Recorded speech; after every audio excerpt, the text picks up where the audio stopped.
रहें। बिंदास भारत एक ऐसा प्लेटफॉर्म है जो हमेशा से आपको लाइव के दौरान ये मौका देता है कि आप अपने विचारों को प्रेजेंट करें। सो गाइस, आप इस मौके का फायदा उठाएं और लाइव के दौरान अपने पूरे विचार विमर्श जो भी आपके दिमाग में है, जो भी थॉट्स है, जरूर रखें। आज का टॉपिक अगर आपको बता दूं दोस्तों कि हमारा आज का जो लाइव स्ट्रीम है, आज का जो टॉपिक है, वो है महाराष्ट्र के डेप्यूटी सीएम अजीत पवार का हार्ट ब्रेकिंग प्लेन क्रैश, जो कि कल 27 जनवरी 2026 को बारामती के पास हुआ है। ऐसे में आपको बता दूं कि ये हादसा, जिसमें अजीत पवार और 3 क्रू मेंबर्स की जान चली गई अनफॉर्चुनेटली, आखिरकार क्या था रीजन, हम इस पर चर्चा करेंगे, इस पर बातें करेंगे। इसके अलावा आपको बता दूं कि क्या वाकई में डेंस फॉग की वजह से उनकी मौत हुई, क्या उन्होंने जान गंवाई डेंस फॉग की वजह से, या फिर कोई टेक्निकल फॉल्ट था, या फिर कोई कॉन्स्पिरेंसी थी इसके पीछे, क्या कोई कॉन्स्पिरेसी थी, या फिर क्या था, टेक्निकल फॉल्ट था, या फिर कोई और ही वजह थी। आपको बता दूं कि पूरी कहानी आपको मैं step by steps with facts बताने वाली हूँ। लाइक करें, आप सभी कमेंट करते रहें लाइव के दौरान, और आप सभी इस लाइव में एंड तक बने रहें। I just request to everyone, so आप सभी कमेंट करते रहें। गाइस, आप सभी को बता दूं कि आखिरकार पहले आप सभी को समझना बहुत ज़रूरी है कि अजीत पवार को ये सिर्फ एक आपको बता दूं कि ये सिर्फ एक पॉलिटिशियन कभी भी नहीं रहे हैं। महाराष्ट्र पॉलिटिक्स का एक वो जायंट थे कहीं ना कहीं। उनकी अगर जन्म की बात करूं तो वो जन्म उन्होंने लिया है 22 जुलाई 1959 इन पुणे, बारामती से। और उनके अंकल शरद पवार के साथ एनसीपी में उन्होंने शुरू किया था। लेकिन स्कैम से लेकर आपको बता दूं कि हर चीजों में उनका नाम आया है। 2023 में देखा जाए तो स्प्लिट होकर उन्होंने अपना खुद का एक फैक्शन बनाया, और महाराष्ट्र के सीएम रहे मल्टीपल टाइम्स। इरिगेशंस और स्कैम से लेकर शुगर ब्राउन तक उनका इन्फ्लुएंस बारामती से मुंबई तक चलता रहा। तो आपको बता दूं कि लगातार इनके कई सारे स्कैम्स भी रजिस्टर्ड हैं, और कई सारे स्कैम्स पर भी इनका नाम शामिल है। अब आपको बता दूं कि बारामती उनका घर था, और शुगर केन बेल्ट जो है, शुगर फैक्ट्रीज, कोऑपरेटिव बैंक्स, 7 बार एमएलए, 4 बार एमपी, फैमिली में भी पॉलिटिक्स, और वाइफ सुनेत्रा पवार एमपी हैं जो कि ऑलरेडी, वहीं नेफ्यू रोहित पवार राइजिंग स्टार हैं। 2024 इलेक्शंस में महायुति अलायंस के साथ बीजेपी के साथ हाथ मिलाया, और despite past tensions, power, money, controversies, irrigation scam में सीबीआई केसेस, लेकिन हमेशा से बचकर निकलते हुए नजर आए हैं अजीत पवार। तो ऐसे में हम आज अजीत पवार की बात कर रहे हैं, जिनकी कल एक्सीडेंट में अनफॉर्चुनेटली मौत हो जाती है। लेकिन हम बात करेंगे कि आखिरकार ये एक्सीडेंट महज एक घटना थी, या फिर कोई कॉन्स्पिरेसी थी, क्या था पूरा मामला, ये मैं आपको बताने वाली हूँ। तो आप इस घटना पर, इस मामले पर अपने अपने विचार भी लाइव के दौरान रखते रहें, सो दैट आपके भी ओपिनियंस मुझे पता लगती रहेगी कि what's your thought on this topic. अब आप सभी सोचो जरा कि अगर ऐसा पावरफुल आदमी का प्लेन क्रैश हो जाना क्या एक बहुत बड़ा सवाल नहीं है? जिसके पास इतना पावर है, जिसके घर में हर एक इंसान ऑलरेडी काफी पावरफुल है, कोई ना कोई एमपी है, कोई राइजिंग स्टार है, कोई ना कोई एक अच्छे लेवल पर पहुंचा हुआ है, तो क्या उसका प्लेन क्रैश होना वाकई में सिर्फ और सिर्फ एक इंसिडेंट है? सो वेल गाइस, आपको बता दूं कि टाइमिंग भी काफी ज्यादा सस्पिशियस है। स्टेट पॉलिटिक्स में एनसीपी फैक्शन वॉर चल रहा था। लाइव चैट में आप सभी बताएं कि अजीत पवार को कितना पावरफुल आप सभी मानते थे। अगर आप सभी, मेरे जितने भी लाइव ऑडियंसेस हैं, आप सभी अजीत पवार के बारे में आपके क्या विचार हैं, आज अजीत पवार कितने पावरफुल नेता थे, आप सभी इस पर अपने अपने विचार जरूर रखते रहें, सो दैट मुझे भी पता चले कि आखिरकार अजीत पवार को लेकर आपके क्या विचार हैं और क्या थॉट्स हैं। साथ ही साथ आपको बता दूं कि एग्जैक्ट टाइम पे आते हैं, तो कैसे प्लेन क्रैश हुई थी, और क्रैश की पूरी टाइमलाइन मैं आपके सामने रखती हूँ। सो सबसे पहले आपसे जितने भी लोग हैं, ओके, बल्लई Ganguly, Ajit Pawar, zero figure. Zero figure. Sorry बलय, मैं इस स्टेटमेंट को समझ नहीं पाई। बट हाँ, और भी मेरे जितने भी लाइव ऑडियंसेस हैं, Ajit Pawar one of the most powerful, मान क्या आप सभी उनको one of the most powerful नेता में मानते थे? क्या वो पावरफुल मिनिस्टर थे? इस पर आपके क्या विचार हैं? अपने अपने विचार अजीत पवार को लेकर जरूर लिखें। ऐसे में आपको बता दूं कि पूरी मैं टाइमलाइन बताने वाली हूं, तो आप सभी लाइव में बने रहें और ध्यान से सुने कि आखिरकार क्रैश, उनकी प्लेन कैसे क्रैश हुई और क्या कुछ टाइमलाइन था। आपको बता दूं कि 27 जनवरी 2026 सुबह के 9:30 बजे अराउंड अजीत पवार मुंबई से बारामती जा रहे थे अपने प्राइवेट जेट से। एक Bombardier Learjet 45 registration VT triple X VSR aviation का ये उनका रेगुलर रूट रहता था हमेशा से। बारामती एयरपोर्ट छोटा है, तो प्राइवेट जेट सिर्फ और सिर्फ उनके लिए। ऐसे में टेक ऑफ मुंबई से काफी ज्यादा स्मूथ होती है, लेकिन बारामती अप्रोच में सबसे ज्यादा बड़ी प्रॉब्लम वहां से खड़ी होती है जब वेदर जो है वो खराब होने लगता है। फॉग जो है वो काफी ज्यादा डेंस होने लगती है, विजिबिलिटी जीरो हो जाती है, और हिली टेरेन अराउंड आसपास काफी हिली एरिया होता है। ऐसे में आई विटनेस बोलते हैं कि प्लेन रनवे से कम 100 फीट पहले ही गिर गया, और वहीं क्रैश होकर लैंड ट्राई किया गया, लेकिन कहीं ना कहीं वहां पर लैंड नहीं हो पाया, बल्कि प्लेन जो है वो एक्सप्लोड हो गया। वेल, डीजीसीए कंफर्म ने बताया है कि नो पर्सन सर्वाइव। जितने भी लोग उस, आपको बता दूं कि वेल जेट में शामिल थे, आई मीन जेट में थे, वो सभी के सभी कोई भी नहीं बच पाया। एक्चुअली वो प्लेन क्रैश हो गई, वो जेट क्रैश हो गई। No person survived. इनफैक्ट आपको बता दूं कि 4 बॉडीज यानी कि अजीत पवार, 2 पायलट्स और एक क्रू उस जेट पर सवार थे, जो कि बचे ही नहीं एक्चुअली, अनफॉर्चुनेटली। बॉडीज को बारामती हॉस्पिटल ले जाया गया है, डीएनए टेस्ट भी किया गया आइडेंटिफिकेशंस के लिए। खास तौर पर अभी हॉस्पिटल भी ले जाया गया आइडेंटिफिकेशंस के लिए, उनके डीएनए टेस्ट भी कराए गए हैं।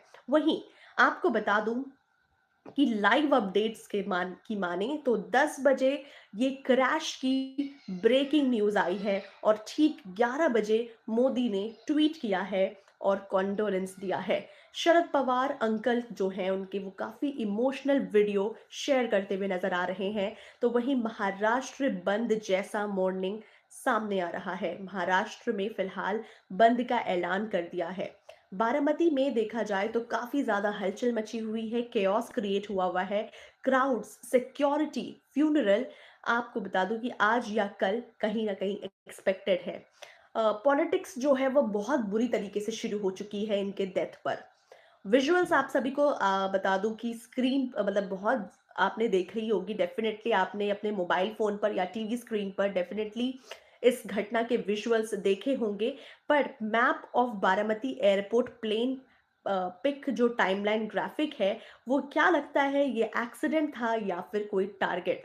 वेल, आप सभी कमेंट करके ज़रूर बताएं कि अगर आपको आपने अगर इस इंसिडेंट की वीडियोस देखी होगी, विजुअल्स देखे होंगे, तो क्या लगता है आपको कि क्या ये वाकई में एक एक्सीडेंट था, या कहीं ना कहीं ये कोई कॉन्स्पिरेसी थी, या फिर टारगेट करके उनको मारा गया है? Anyone else? आप सभी अपने अपने थॉट, अपने अपने विचार जरूर रखते रहें। इसी बीच आपके कुछ कमेंट्स को भी जरूर देखा जाए। Rahul Chand, earlier there was monarchy, only the king's son became the king. Now there is democracy, the leader's son became the leader, and along with him, the entire family is also involved in politics. Bring communist dispensary system, the country becomes the president by giving exams. But people no longer trust Ajit Pawar. Okay. Parikshit is writing, being completely secular is not a mistake. It should not just be pseudo secular. Rahul कह रहे हैं the helicopter was 15 years old. After 15 years, the bike registration would not be valid. You could have bought a new helicopter. The new one cost rupees 25 to 50 crores. Okay, Rahul, that you added this fact that the helicopter was 15 years old. Okay. So you really think so that वो helicopter 15 years old थी, 15 साल पुरानी थी, that was the only reason उनके death की, और वो accident की वजह यही है? एल्बन मोदी गवर्नमेंट ने न्यू प्लेन खरीद है 2019 में, all chief ministers cabinet of center and state. Okay. ओम शांति for Pawar family, Walter for white is writing. Okay. So आप सभी अपने अपने विचार, अपने अपने विमर्श जरूर लिख सकते हैं अजीत पवार को लेकर, जो कल घटना घटी है उनके साथ, जिस एक्सीडेंट में वो नहीं बचे और हमारे बीच अब नहीं रहे। इस पर आप अपने अपने विचार जरूर लिखते रहें, क्या कुछ कहना चाहेंगे आप? फर्स्ट ऑफ ऑल, वो हेलीकॉप्टर नहीं था, बिजनेस क्लास जेट था। Yes, I already mention that that was a jet. Walter for White, you look gorgeous today. Thank you so much, Walter. Thank you so much. आपको बता दूं कि आखिरकार अगर प्लेन की हिस्ट्री की बात करें और टेक्निकल डिटेल्स की बात करें, क्योंकि आप लोगों ने अभी जिक्र ही किया था कि वो 15 साल पुरानी थी, तो चलो let's have a brief detail इसके बारे में। मैं आपको ब्रीफ डिटेल दे दूं कि आखिरकार क्या था पूरा मामला। आपको बता दूं कि ये प्लेन कोई नया नहीं था दोस्तों। खास तौर पर आप सभी को ये बता दूं कि Bombardier Learjet 45 2000 S model business jet, fast luxury, लेकिन मेंटेनेंस इसकी काफी हैवी होती है। वीएसआर एविएशन का 2023 में भी इसी प्लेन ने इमरजेंसी लैंडिंग की थी बारामती पे। रनवे ओवररन वार्निंग थी, लेकिन इसे इग्नोर कर दिया गया। Well 8 seater twin engine, maximum speed इसकी लगभग 900 किलोमीटर पर आवर की है। कॉस्ट 15 से 20 करोड़ की है। पायलट एक्सपीरियंस थे, लेकिन फॉग में स्मॉल एयरपोर्ट डेंजर्स काफी ज्यादा होते हैं। खास तौर पर देखा जाए तो ब्लैक बॉक्स रिकवर हो गया है, एंड डीजीसीए जो है वो प्रोब टीम आई है। इसके अलावा आखिरकार क्या हुआ था सच में, ये मैं आपको बता दूं कि पॉसिबल रीजंस क्या हुए होंगे इस बारे में। तो बैड वेदर, अब बहुत सारे सवाल खड़े हो रहे हैं कि आखिरकार रीजन क्या है। ऑफिशियल अभी तक कोई भी रीजन सामने नहीं आया है, लेकिन प्री एलिमिनरी रिपोर्ट्स के मुताबिक बैड वेदर सबसे पहली वजह बनकर आ रहा है सामने, की डेंस फॉग बारामती में बहुत ही ज्यादा कॉमन रहा है जनवरी में, और विजिबिलिटी लगभग 50 मीटर से कम थी। हिली टेरेन्स और हिली एरियाज की वजह से पायलट ने इंस्टेंट लैंडिंग ट्राई की थी वहां पर, क्योंकि काफी वहां पे घने बादल और घना कोहरा छाया हुआ था। ऐसे में पायलट को कुछ भी नहीं दिख रहा था, विजिबिलिटी ऑलमोस्ट जीरो हो चुकी थी। एंड ऐसे में पायलट ने वहां पर जब इंस्टेंट लैंडिंग करने की कोशिश की, तो वो लैंडिंग जो है वो पूरी तरीके से फेल हो गई, और फेल होने की वजह से वो प्लेन जो है वो एक्सप्लोड हो गया। आपको बता दूं कि बैड वेदर एक बहुत बड़ी सबसे पहली वजह निकल कर सामने आ रही है। सेकेंड रीजन जो सामने निकल कर आ रहा है वो है टेक्निकल ग्लिच, जो कि इंजन फेलियर की वजह से लैंडिंग गियर नहीं खुला। लैंडिंग गियर नहीं खुला, और 2023 क्रैश से लिंक सेम इश्यूज जो है वो रिपीट हुई। कहीं ना कहीं ऐसा 2023 में भी इसी जेट के साथ, इसी प्लेन के साथ हो चुका था, लेकिन फिर भी इस इशू को इग्नोर किया गया, और कहीं ना कहीं ये इशू एक बार फिर रिपीट होता हुआ नजर आया कल के दिन। एक्सपर्ट्स बोल रहे हैं कि फुल फ्यूल कंटामिनेशन या बर्ड हिट भी पॉसिबल है।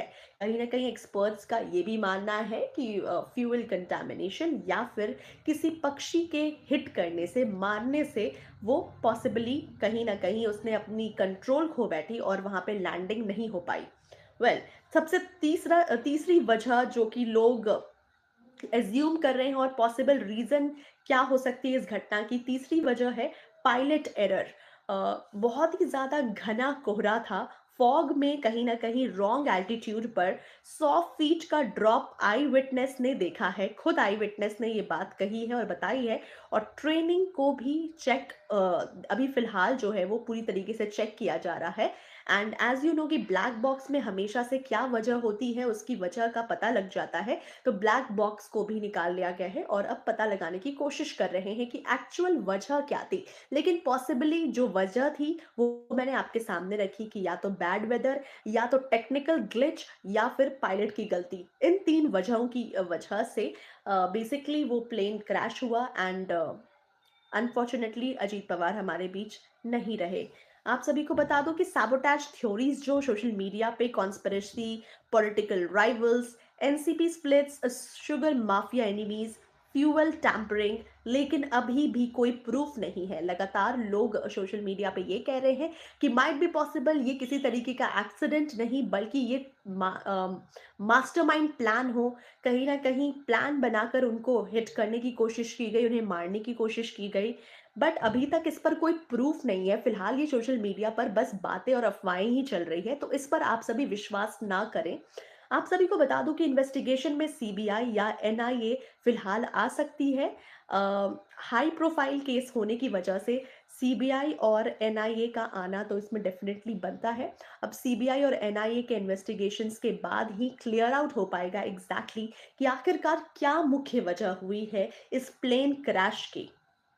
इसके अलावा आपको बता दूं कि डीजीसीए रिपोर्ट्स के मुताबिक 1 से 2 महीने में ब्लैक बॉक्स डेटा को जो है वो डिकोड कर लिया जाता है, और फिलहाल अभी डिकोडिंग चल रही है। लेकिन अभी 1 से 2 महीने में ब्लैक बॉक्स को के डेटा को डिकोड किया जा सकता है और टाइम लगेगा। लेकिन सिमिलर क्रैशेस 2020 कोझिकोड में फॉग में हुई थी। लाइव पोल का कहना है कि क्या लगता है रीजन, वेदर आप जितने भी मेरे लाइव ऑडियंसेस हैं, आप सबसे मैं इतना ही जानना चाहूंगी कि आपको मैंने कई सारे रीजंस दिए, कई सारी वजह बताई, लेकिन आपको असल वजह क्या लगती है? सो गाइज आगे बताती हूँ आपको कि आखिरकार इसका पॉलिटिकल इम्पैक्ट और फ्यूचर पर क्या असर पड़ने वाला है। सो अजीत पवार की डेथ से महाराष्ट्र पॉलिटिक्स पूरी तरीके से बदल गई है। एनसीपी जो कि अजीत फैंक्शन अब ऑर्फन बन चुकी है। सुनेत्रा पवार जो कि उनकी वाइफ है, माइट बी पॉसिबल कि वो इस फैंक्शन को ले सकती हैं। रोहित पवार जो कि अंकल हैं, शरद साइड से क्लेम कर सकते हैं। महायुति गवर्नमेंट जो वीक पड़ चुकी है, अभी ऑपोजिशन माइट बी पॉसिबल की अटैक करेगी, और Baramati seat bypoll, sugar empire सब कुछ हिला कर रख देगी। तो वैसे में देखा जाए तो फ्यूचर की बात की जाए तो पॉलिटिकल एंगल से फिलहाल जो पड़ रहा है वो काफी हिलता हुआ नजर आ रहा है। बैलेंस जो है वो बिगड़ चुका है। एंड ऐसे में शरद पवार की अगर इमोशनल की बात करें तो फैमिली मेंबर गया फडणवीस सीएम मॉर्निंग में। नेशनल लेवल पर ट्रंप ने यूएस से भी कुछ मैसेज किया है। स्टेट इलेक्शंस 2027 अफेक्ट हो रहा है, इस वजह से अब ये पावर वैक्यूम बना देगा, और अब क्या होगा नेक्स्ट प्रेडिक्ट कर पाना तो बहुत मुश्किल है। बट आप सभी क्या प्रेडिक्शंस कर रहे हैं अजीत पवार की मौत के बाद? आप जरूर हमें कमेंट लिखकर बताएं कि आखिरकार महाराष्ट्र का पॉलिटिकल इम्पैक्ट और फ्यूचर क्या होने वाला है इस लॉस के बाद। जरूर अपने अपने विचार हम तक शेयर करें। वेल गाइस, आपको इसके साथ ही बता दूं कि पब्लिक रिएक्शन और मीडिया कवरेज का इस पर क्या कहना है। तो सोशल मीडिया ने बहुत बुरी तरीके से इस पर एक्सप्लोड हो चुकी है। हैशटैग अजीत पवार ट्रेंड कर रहे हैं 10 लाख पोस्ट के साथ। इसके अलावा बारामती में प्रोटेस्ट बहुत ज़्यादा चल रही है, लेकिन यहाँ पर tears TV channel 24/7, NDTV India Today, live international, BBC, Reuters cover, YouTube पे व्यूज बॉम्ब की जैसे फैलता हुआ नजर आ रहा है। जैसा आप सभी को पता है कि हम भी आज इस पर लाइव कर रहे हैं। इसी के साथ ही साथ हर एक चैनल पर आप इसी टॉपिक को देखेंगे और इसी खबर को हर तरफ आप देखेंगे। वेल सोशल मीडिया पर भी 10 लाख से भी ऊपर से भी ज्यादा पोस्ट वायरल हो रही है। वहीं हैशटैग अजीत पवार लगातार सोशल मीडिया पर ट्रेंड करता हुआ नजर आ रहा है। इसके साथ ही साथ आपको बता दूं दोस्तों कि आखिरकार ये जो थी अजीत पवार प्लेन क्रैश की पूरी कहानी अभी तक की, जो कि मैंने आप तक और आपके सामने रखी। साथ ही साथ अगर आपको ये इन्फॉर्मेशन काफ़ी ज़्यादा इन्फॉर्मेटिव लगी, आपको ये लाइव काफ़ी ज़्यादा इन्फॉर्मेटिव लगा हो, तो ज़रूर इस लाइव को लाइक करें और अपने अपने कमेंट्स करते रहें। साथ ही साथ अगर आपको ये लाइव और भी ज़्यादा वेल इंटरेस्टिंग बनाना है और भी इंफॉर्मेटिव बनाना है, तो अपने दोस्तों तक भी आप सभी शेयर करें, अपने फैमिली मेंबर्स को भी इस लाइव को शेयर करें, सो दैट वो भी इस लाइव में शामिल हो सके, इस डिस्कशन का हिस्सा बन सके। Yes actually so guys it was really nice live, काफ़ी इंफॉर्मेटिव रहा, काफ़ी फैक्चुअल रहा। I would just request all my live audiences कि आपको इस तरह के टॉपिक्स से कनेक्टेड रहना है। मेरी अपनी अपनी होस्ट और दोस्त स्निग्धा के साथ कनेक्टेड होना है, स्निग्धा स्निगी के साथ। तो आप सभी हमेशा से वेल बिंदास भारत पर जुड़ते रहें, कनेक्ट होते रहें, सब्सक्राइब करते रहें। स्पेशली मेरे वीडियोज़ पर लाइक्स और कमेंट्स ज़रूर करते रहें और अपने जानने वालों तक इस वीडियो को शेयर करें। सो जल्दी से जल्दी हम मिलते हैं नेक्स्ट लाइव में, तब तक के लिए आप सभी बिल्कुल बिंदास रहें, टेक केयर करें और अपनी होस्ट एंड दोस्त स्निग्धा स्निगी से नेक्स्ट लाइफ में जुड़ने के लिए आप सभी इंतज़ार करते रहें। So well it was amazing meeting you guys. बिंदास रहें, बिंदास बातें करें और टेक केयर। वेल तब तक के लिए बाय बाय। मिलते हैं अगले वक़्त, अगले लाइव में।